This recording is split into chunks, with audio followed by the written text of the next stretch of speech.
Smith शेष चंद्रजीत यादव जी की 18वीं पुण्यतिथि के अवसर पर जिला मुख्यालय स्थित नेहरू हॉल में आयोजित कार्यक्रम में चंद्रजीत यादव सामाजिक न्याय और वर्तमान परिवेश विषय पर बुद्धिजीवियों ने भाग लिया और अपने अपने विचार रखे। इन्हीं विचार की श्रृंखला में चंद्रजीत यादव को विभिन्न दृष्टिकोणों से देखा और परखा भी गया। महत्वपूर्ण ये रहा कि कार्यक्रम की अध्यक्षता करते हुए सिविल नेशनल स्नातकोत्तर महाविद्यालय के इतिहास विभाग के विभागाध्यक्ष प्रोफेसर डॉक्टर अलाउद्दीन ने कहा कि चंद्रजीत यादव पर आधारित संगोष्ठी की अध्यक्षता एक अल्पसंख्यक समुदाय के व्यक्ति द्वारा कराकर सामाजिक न्याय की अवधारणा को मजबूत किया गया। विधायक संग्राम की उपस्थिति भी रही और लोकतांत्रिक मूल्यों और लोकतांत्रिक शक्तियों को कमजोर किया जा रहा, इस पर सभी ने, चाहे वो विधायक माननीय संग्राम यादव रहे हों, चाहे अखिलेश यादव मुबारकपुर रहे हों, दोनों ने अपने अपने विचार चंद्रजीत यादव के कृत्य और उनके व्यक्तित्व और उनके भावी हमारी पीढ़ियां हैं उनके लिए उनका चरित्र कितना आवश्यक है, इस पर भी सभी ने अपने अपने मंतव्य और विचार रखे। आने वाले भारत को वास्तव में एक स्वर्णिम युग का निर्माण करना है और एक सर्वांगीण सामाजिक न्याय की व्यवस्थाओं को व्यवहारिक जमीन पर उतारने के प्रयास को व्यवहारिक बनाना है, तो निश्चित रूप से चंद्रजीत यादव के व्यक्तित्व और उनके कृतित्व पर जानकारियां आम जनता तक पहुंचानी होगी। हर गार्जियन, हर अभिभावक, हर परिवार का उसके व्यवहारिक जीवन के चरित्र का हिस्सा होना आवश्यक ही होगा और उसको व्यवहारिक बनाने का कर्तव्य और दायित्व तो आज की युवा पीढ़ी और सामाजिक जागरण से जुड़े सभी लोगों को उस दायित्व को निभाना ही होगा। आइए सुनते हैं आदरणीय राम जन्म जी क्या कह रहे हैं और फिर उनके अध्यक्षीय भाषण में डॉक्टर अलाउद्दीन साहब क्या कह रहे हैं। जब हम सभी लोग विशाल व्यक्तित्व के बेमिसाल उदाहरण चंद्रजीत यादव साहब की 18वें पुण्यतिथि पर एकत्रित होकर उन्हें याद कर रहे हैं, उन्हें हार्दिक नमन कर रहे हैं तथा उनके व्यक्तित्व और कृतित्व पर गहन चर्चा और व्याख्यान में भाग ले रहे हैं। ऐसे में मैं अपनी तरफ से अपने छोटे भाई विजय यादव साहब जो अमेरिका में रहते हैं उनकी तरफ से महामानव के चरणों में हार्दिक वंदन एवं नमन करते हुए आप सभी लोगों का मैं हार्दिक अभिनंदन एवं स्वागत करता हूं। चंद्रजीत यादव साहब का पूरा जीवन सामाजिक न्याय के लिए समर्पित रहा है। उन्होंने सामाजिक न्याय को आजादी की दूसरी लड़ाई का आधार बनाकर देश और दुनिया में पिछड़े वर्गों, अनुसूचित जातियों, जनजातियों, अल्पसंख्यकों, किसानों, बेरोजगार नौजवान छात्रों, महिलाओं तथा समाज के दबे हुए कुचले हुए लोगों की बेहतर जिंदगी के लिए शासन प्रशासन में इनकी हिस्सेदारी तथा समतामूलक समाज के लिए अपनी जिंदगी की आखिरी सांस तक लड़ते रहे। जैसा कि आप सभी जानते हैं, चंद्रजीत यादव साहब ने कहा था, सामाजिक, आर्थिक एवं राजनीतिक समता प्रत्येक व्यक्ति का मौलिक अधिकार है और इसी अधिकार को लेने के लिए उन्होंने देश में मंडल कमीशन की रिपोर्ट को लागू कराया। स्वर्गीय यादव साहब सुधारवादी विचारधारा के साथ साथ क्रांतिकारी परिवर्तन के, सांप्रदायिक सद्भाव, धर्मनिरपेक्षता, समाजवाद एवं विज्ञानवाद के प्रबल समर्थक थे।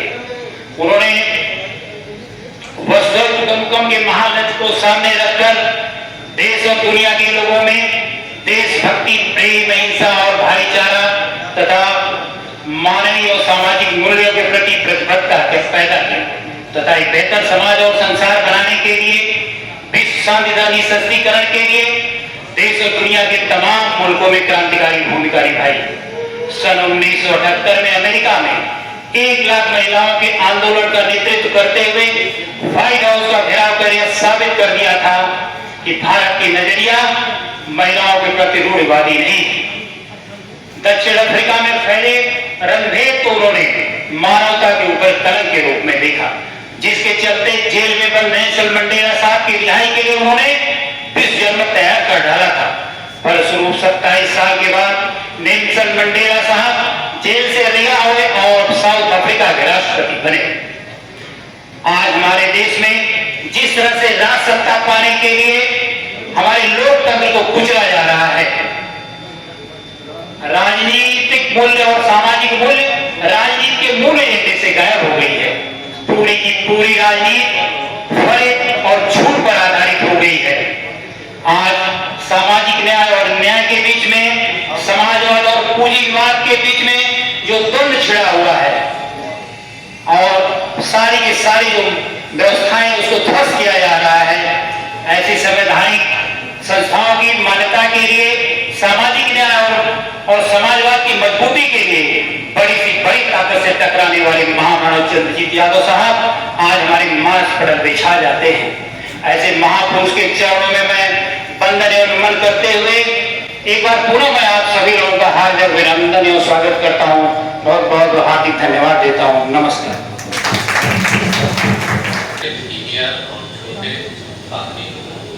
सामने बैठे आजमगढ़ के निवासी और आजमगढ़ से एडजेसेंट एरिया से आए हुए मेहमान, मैं सबसे पहले ये बता देना चाहता हूँ कि मैं यहाँ तक कैसे पहुँचा। चंद्रजीत यादव जी से मेरी एक मुलाकात हुई थी एक शादी में, और वो इलेक्शन कैंपेन में उस शादी में पहुँचे थे। तो जो अभी बताया जा रहा था कि इनकी जो पर्सनालिटी है उसमें इतना आकर्षण है कि लोग पहले ही उसमें इनके हो जाते हैं, इनको दिल दे देते हैं और इनको याद करते हैं। तो जिस शादी में मुलाकात हुई थी उसमें खुर्शीद साहब जी थे, और खुर्शीद साहब के एक खूबी भाई डॉक्टर जहूर आलम साहब, यही तो माध्यम बने राम जन्म यादव जी से मुलाकात। मेरे पास एक छात्र आया और उसके सामने एक समस्या थी कि बिहार में उसका एक इंटरव्यू था, और उस इंटरव्यू के लिए कंपलसरी था कि उसे किसी म्यूजियम में या किसी आर्कियोलॉजिकल इंस्टीट्यूशन में काम करने का तजर्बा हो, तभी वो इंटरव्यू दे सकता था। मैंने जब ये बात जहूर आलम साहब से कही तो उन्होंने मुझे एक नंबर दिया कि इससे बात कर लो। वो मेरा पहला परिचय था। मैंने बताया कि इस तरह से काम है। उन्होंने कहा कि बिल्कुल आप आ जाइए, उस बच्चे को लेकर आएंगे। इन्होंने उसकी मदद की और इस तरह उसका इंटरव्यू हुआ। दूसरी चीज ये है कि आज मैं यहाँ पर हूँ, मैं समझता हूँ कि सामाजिक न्याय का सबसे बड़ा उदाहरण राम जन्म यादव जी ने पेश किया, और उसकी वजह यह है कि ये चंद्रजीत यादव की जो विरासत है उस विरासत को संभाल रहे हैं। आज यहाँ पर चंद्रपाल यादव जी, अखिलेश यादव जी, संग्राम यादव जी और हौलदार यादव जी स्टेज पर बैठे, लेकिन उन्होंने अध्यक्ष किसे बनाया? वो मुझे बना दिया। ये एक सामाजिक न्याय है, और अब मैं समझता हूँ कि इसी तरह से अगर सामाजिक न्याय किया जाता रहा तो आज जो कुछ हम यहाँ पर बोल रहे थे कि हमारे साथ ये कुछ, हमारे साथ ये अत्याचार, और हमें एक दूसरे से मिलकर रहना चाहिए, पिछड़ा दलित और मुस्लिम पर एक साथ है, तो उसकी जरूरत नहीं पड़ेगी। इसी तरह से ख्याल किया जाता रहे। जहाँ तक चंद्रजीत यादव जी की बात है, चंद्रजीत यादव जी की जो बेसिक बुनियादी तालीम है इंटर तक की, वो एसकेपी में है। इस वक्त वो एसकेपी में छात्र थे। उसी जमाने में 1946 में आजाद हिंद फौज के जो सैनिक थे, उन सैनिकों पर देशद्रोह के मामले में लाल किले में मुकदमा चल रहा था। अब इनको जिज्ञासा हुई, ये छात्र थे और उस वक्त इन्होंने ये फैसला कर लिया कि मुझे लाल किले के अंदर जाकर उस मुकदमे की कार्रवाई को सुनना जरूरी है। इसलिए वो स्कूल से निकले, ट्रेन में बैठे, लेकिन ट्रेन में बैठे इनके जो अध्यापक थे, उन अध्यापकों ने कहा कि तुम्हारा जाना वहाँ ठीक नहीं है, इसलिए समझा बुझाकर उन्हें वहाँ से ट्रेन से उतार दिया गया। ये वापस आ गए। इन्होंने BA MA लखनऊ यूनिवर्सिटी से किया, MA राजनीति शास्त्र में किया। तो लखनऊ यूनिवर्सिटी भी हिंदुस्तान की मामूली यूनिवर्सिटी नहीं है। उसका शुमार भी हिंदुस्तान की बड़ी यूनिवर्सिटी में होता है। और पॉलिटिकल साइंस का सबसे पहला डिपार्टमेंट अगर हिंदुस्तान में स्वतंत्र रूप से कायम हुआ तो वो लखनऊ यूनिवर्सिटी। हर जगह डिपार्टमेंट थे, इलाहाबाद में भी थे, अलीगढ़ में भी थे, लेकिन स्वतंत्र रूप से डिपार्टमेंट इस्टेब्लिश हुआ लखनऊ यूनिवर्सिटी। वहाँ के लिए एजुकेटेड थे। लखनऊ यूनिवर्सिटी में क्योंकि ये शुरू ही से संघर्षशील थे, जुझारू थे, और छात्रों की जो प्रॉब्लम होती है उस प्रॉब्लम को देखते थे। कुछ ऐसा मामला आया कि इनको और इनके 10 साथियों को यूनिवर्सिटी से रस्टिकेट कर दिया गया। ये 1950 का जमाना है और जवाहरलाल नेहरू प्राइम मिनिस्टर हैं। रस्टिकेशन के बाद हिंदुस्तान का प्राइम मिनिस्टर हस्तक्षेप करता है छात्रों के लिए कि इनका जीवन, इनका कैरियर, इनका फ्यूचर बर्बाद ना हो, और उन्होंने हस्तक्षेप करके रस्टिकेशन वापस दिलाया। ये थी मान मर्यादा, ये था सम्मान छात्रों का उस पीरियड में। आज मैं संग्राम यादव यहाँ मौजूद। ये बड़ी यूनिवर्सिटी के एजुकेटेड हैं।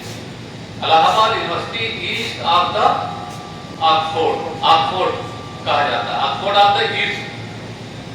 वहां के छात्र संघ के ये प्रेसिडेंट रहे। लेकिन आज की डेट में, यानी आज 25 मई को हम यहाँ खड़े हैं, पूरे हिंदुस्तान की यूनिवर्सिटियों का जायजा ले तो हमें कह सकते हैं कि सिर्फ 2 यूनिवर्सिटी ऐसी रह गई हैं जहाँ हर साल छात्र संघ होता है, बल्कि यूनिवर्सिटी में छात्र चुनाव को बंद कर दिया गया।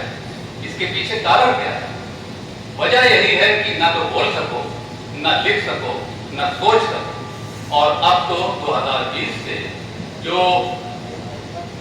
न्यू एजुकेशन पॉलिसी आई है, उसका एजुकेशनल सिस्टम, शिक्षा प्रणाली ही ऐसी है कि वो सोचने समझने की जो एबिलिटी है उस एबिलिटी को छीन लेती, और उसके साथ साथ छात्र संघ पर पाबंदी।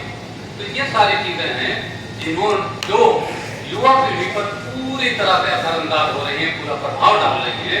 ये युवा पीढ़ी जब आइंदा आएगी तो ये किसी भी मसले पे संघर्ष नहीं कर पाएगी, न किसी मसले के बारे में सुचारू रूप से उस मसले को हल कर पाएगी।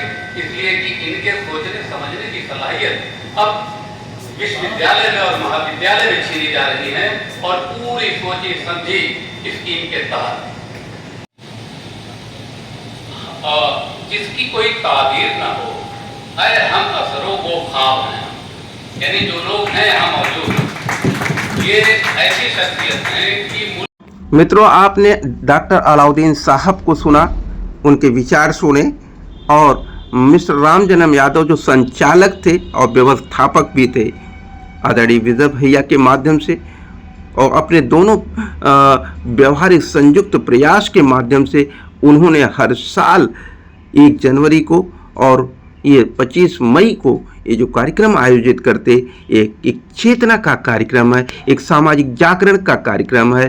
भारत में आजमगढ़ के राजनैतिक और वैश्विक योगदान का, सामूहिक प्रयास का, एक राजनैतिक इतिहास का सबसे बड़ा ये पर्व होता है, जब दुनिया को आजमगढ़ के उस मानवीय मूल्यों का और ऐतिहासिक और राजनैतिक चरित्र का और उसकी योग्यता का पहचान माननीय चंद्रजीत यादव के व्यक्तित्व के रूप में सारी दुनिया को पता चला, और भारत के आईने में आजमगढ़ के उस आदर्श मूल्य का पता चला।